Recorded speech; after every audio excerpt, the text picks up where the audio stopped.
Olá, eu sou Adriano Albuquerque Gomes e vamos aqui dar uma aula sobre um momento anterior ao surgimento da filosofia, que é o momento onde os poetas aedos educam o povo, pensam junto com o povo. É isso que nós vamos tentar mostrar agora, e é desse momento que surge a filosofia. Os poetas aedos são os primeiros educadores da humanidade, pelo menos no mundo ocidental, né, na Grécia arcaica. Então, o que a gente tem de poetas aedos? A gente pode citar dois poetas aedos muito famosos, aos quais a história costuma atribuir alguns poemas.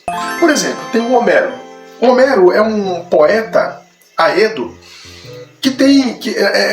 ao qual é atribuída uma obra chamada Odisseia. Odisseia é uma obra poética épica, na qual o Homero canta e conta a história do Odisseu quando ele volta para casa.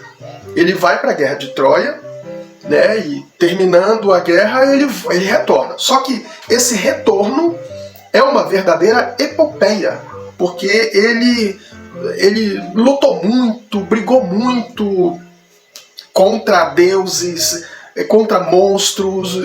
Foi uma volta, foi um retorno muito difícil. E o Homero, né, atribui-se ao Homero, o Homero conta esse retorno, essa volta de Odisseu para casa.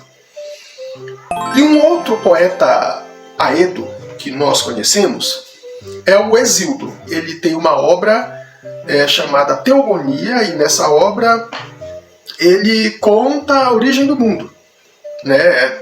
E aí os vários deuses começam a organizar o mundo, e ele conta nessa obra essa organização do mundo, essa origem do mundo. Pois bem, os poetas aedos, eles tiveram uma importância muito grande na formação do povo, porque eram justamente eles que reuniam o povo e que tinham conhecimento da história, da mitologia, né? Eles eram pessoas muito importantes na Grécia arcaica. Tem uma coisa muito importante para dizer sobre isso, que todos os poetas eles pediam memória, né? Para que eles pudessem contar as histórias. Era tudo de maneira oral, né? Para que eles pudessem contar as histórias e educar o povo, ensinar o povo, informar o povo de tudo que estava acontecendo, eles pediam inspiração para as musas, né? Todos os poetas. Então as musas são figura muito importante na vida dos poetas. Seria como uma formação para eles, né? Seria como uma educação para eles, para que eles pudessem educar o povo com quem quer que eles estivessem convivendo, né? Então os poetas eram pessoas muito importantes, e as musas eram muito importantes para eles, né? Sem elas, eles não poderiam realizar o seu trabalho. Portanto, como as musas eram entidades sagradas, tudo aquilo que os poetas contavam, ensinavam, eram ensinamentos sagrados. Nesse sentido não cabia uma crítica, nesse sentido não cabia uma contrapartida ao que eles ensinavam, ao que eles contavam, diziam, etc. E foi assim durante milhares de anos.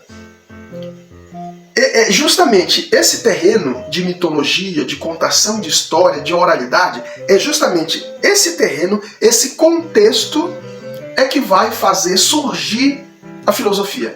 É do próprio pensamento, é da própria oralidade que vai ser possível nascer a filosofia.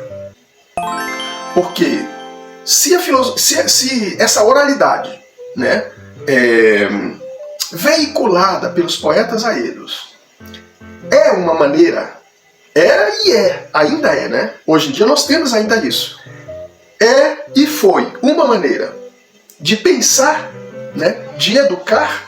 Então essa maneira oral e sagrada, aos poucos foi incutindo na mente não sei se do povo, mas pelo menos na mente de alguns homens, e eu diria também de algumas mulheres, foi incutindo um desejo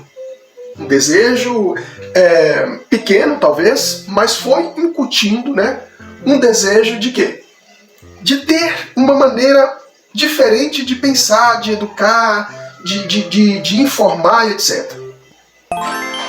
Talvez, e aí esse desejo era um desejo de explicar ao mundo como fazia e ainda faz a mitologia, né? Os mitos.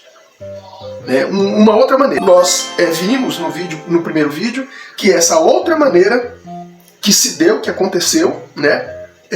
Foi uma maneira racional. Né? Isso significa que a mitologia não tem uma racionalidade? Não, isso não significa. A mitologia tem uma racionalidade, é lógico, né? Porque afinal os poetas faziam uma maneira de pensar, e toda maneira de pensar tem racionalidade. A questão é a contrapartida que a filosofia dá ao pensamento humano é uma contrapartida da criticidade, né? Quando a primeira experiência diferente da mitologia surge, ela surge exatamente de uma maneira crítica. E qual é essa primeira experiência que surge de maneira crítica?